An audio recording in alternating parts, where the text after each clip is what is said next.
This is a story about Muammar Gaddafi. No demonstration at all in the streets. Even after 40 years in power, Libya's Colonel Gaddafi has some bold ambitions. Mr. President, I started fighting Gaddafi before you started. I started fighting Gaddafi before you started. They love me, all my people with me. They love me all. Today, the government of Libya announced the death of Muammar Gaddafi. I can remember the first time I saw Muammar Gaddafi. And I could tell when I looked at him that he wasn't a white Arab. He was an Arab, but there's some mixture somewhere down in his line. And Muammar Gaddafi was that. I can remember that when he went to the Washington, D.C., that he didn't stay in a hotel. He wanted to camp out in a tent. He didn't do anything that they thought that he should do. He seemed to do everything that was anti what they thought that he should do. He wasn't a conformist. And that was his problem. He wasn't afraid. He was a man that believed and trusted in what the Most High had made him. Now, that doesn't mean he was perfect. That doesn't mean he didn't do everything right. But you know, it doesn't make any difference whether you did everything right. People are not gonna like you. There's always somebody that wants your position or wants your power. There's always somebody, I don't care how good you are, there's somebody that wants to pull you down. There's somebody that wants to destroy you and what you have done and make you look like a fool. And they tried. This is the place where Gaddafi was finally captured at this point, but he was still very much alive. From here, they took him to another location, and everybody we've spoken to says he remained alive at that point. Right now, Libya, nobody even knows Libya. Frankly, there is no Iraq and there is no Libya. It's all broken up. They have no control. Nobody knows what's going on. The world would be better off with Saddam Hussein 100%. and Gaddafi in power? 100%.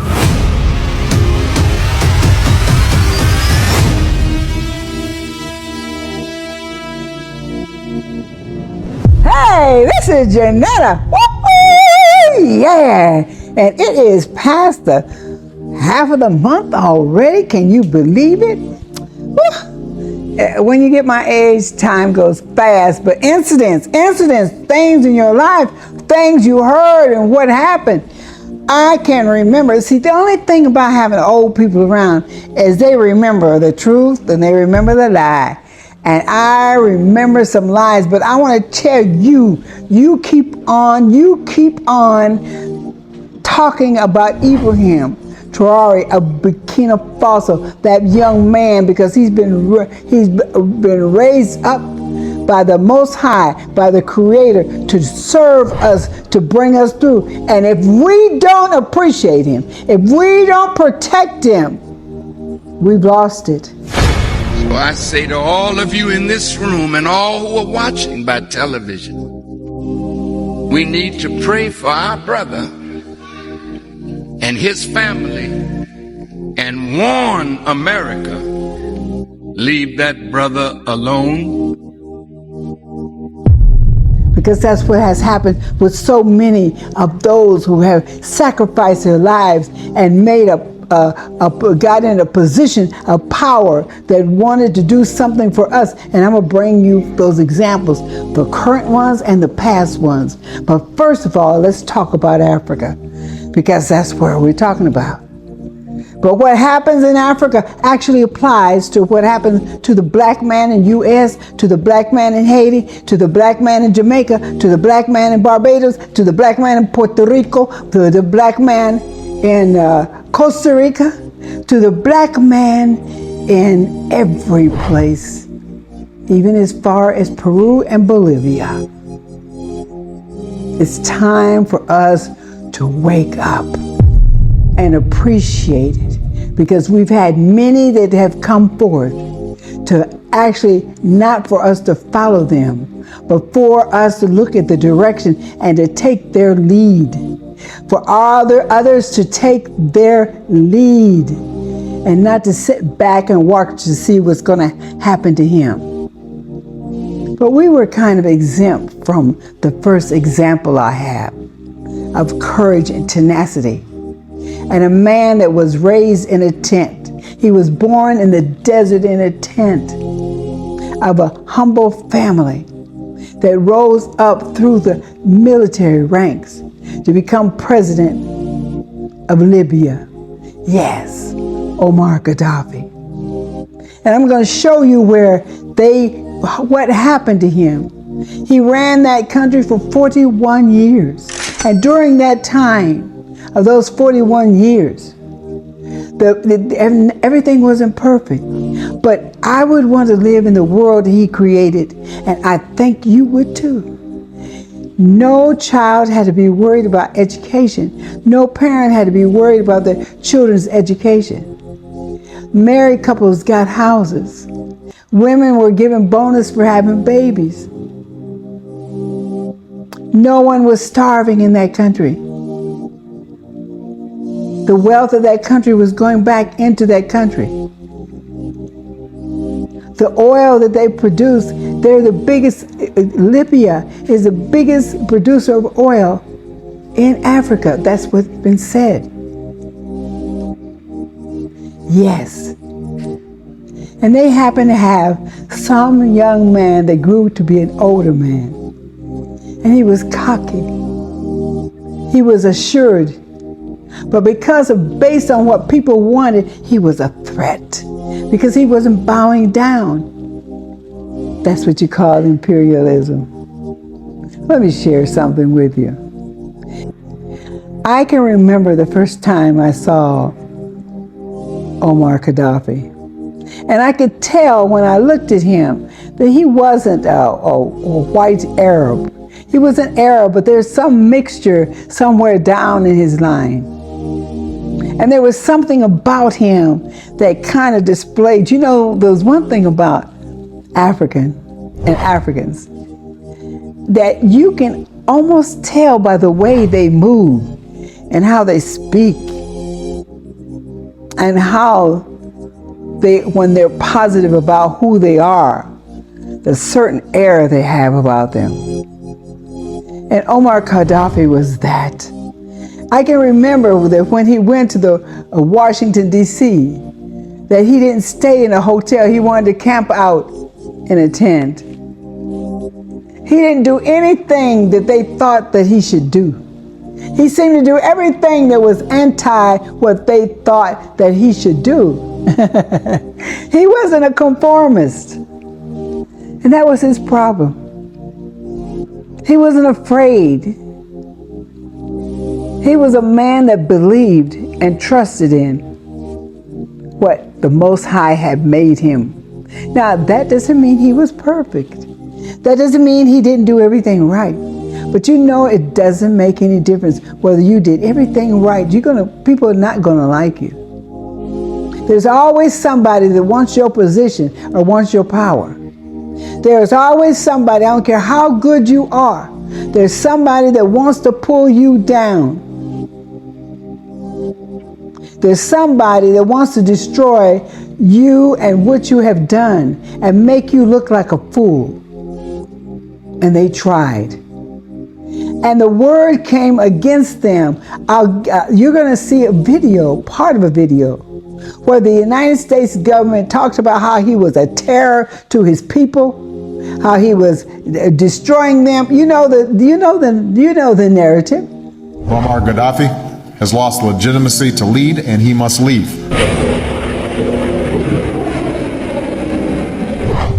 Good afternoon, everybody. Today, the government of Libya announced the death of Muammar Gaddafi. This marks the end of a long and painful chapter for the people of Libya, who now have the opportunity to determine their own destiny in a new and democratic Libya. Ground for terrorists.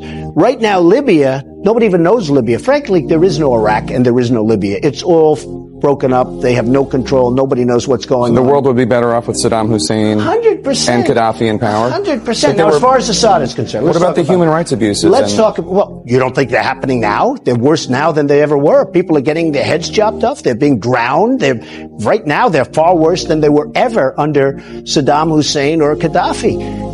You know, the same narrative is why we went into Iraq. You know, the same narrative is why we went into Afghanistan. You know, the same narrative is why we went into Vietnam.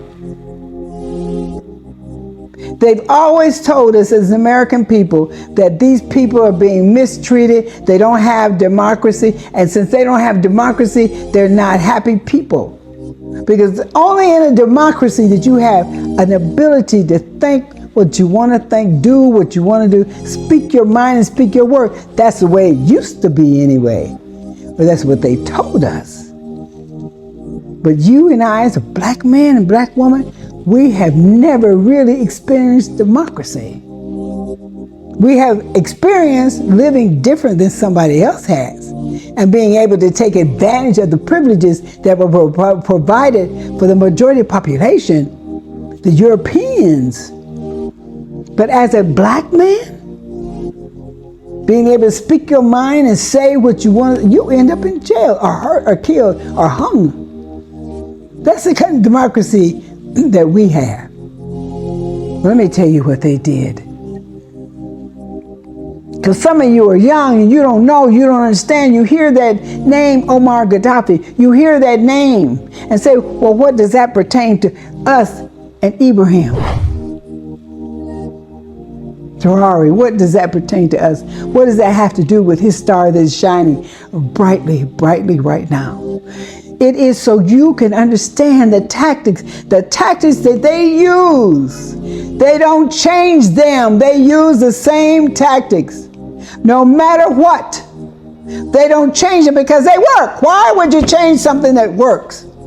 You wouldn't change something if it works. It worked during Gaddafi's time. It has worked against a lot of our leaders. It has worked. It has worked. Almost every time it works, we're one of the people that worked it for them. The people that worked against Gaddafi were people that he pulled for, people that in his own country that didn't like it, or wanted to get ahead for money purpose or power purpose because they saw themselves in leadership and there was no election, so they couldn't get the position, so they decided to get him out of the position. These African leaders turned their backs on Gaddafi. 10. Ellen Johnson Sirleaf, Liberia, publicly called for Gaddafi to step down and supported his removal. 9. Jakaya Kikwete, Tanzania. That's the African Union's call for Gaddafi to leave power. 8. Alassane Ouattara, Ivory Coast. Gained power with French support and sided with NATO against Gaddafi. 7. Bingu Washington Mutharika, Malawi. First African leader to officially recognize Libya's NATO-backed government. 6. Jacob Zuma, South Africa, visited Gaddafi but later abandoned him under Western pressure. 5. Ali Bongo Ondimba, Gabon. Gabon voted at the UN to allow NATO intervention in Libya. 4. Abdoulaye Wade, Senegal, urged Gaddafi to step down and recognize the rebel government. 3. Goodluck Jonathan, Nigeria. Nigeria voted for UN military action against Libya, helping NATO. 2. Yoweri Museveni, Uganda, pretended to support Gaddafi but secretly worked with Western powers. 1. Macky Sall, Senegal. After taking power, he openly welcomed Libya's NATO-backed government and fix it so they could be put into the position. And Libya has caught hell ever since. And I'm going to show you that too. I want you to look at it. I want you to understand it. You think Africa has chaos now. You let this thing that's going on right now, the momentum, if you let it die or desist, if we don't have another Ibrahim Traore to come and step up. And we need more. We don't need you sitting back and looking and see how he's getting ahead. And then you'll make a decision that if he don't get killed the next year, you might try it. As a leader, I love him because he says, hey, I'd rather be dead in my grave than live as a slave. Hey, now that you've seen this video and what we're talking about, you hang in there because we have more to say. So this is just part 1, okay? So hey, like it, share it, subscribe to it, and just talk to me, okay? Woo-hoo, this is Janetta. See you much later. All right, bye-bye. Hey, this is Janetta, and you're watching Africa Speak.